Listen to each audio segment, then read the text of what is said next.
మన సిసిఎల్ఏ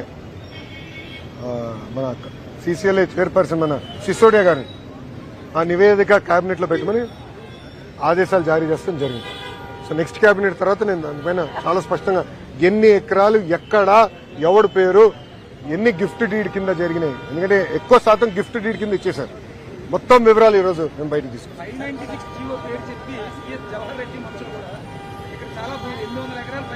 అన్ని బయటకు వస్తాయి,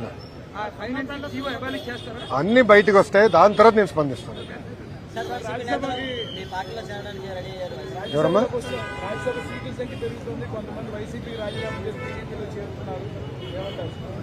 టైం విల్ టెల్ అన్న. ఏం సాక్షి, ఎనీ క్వశ్చన్స్?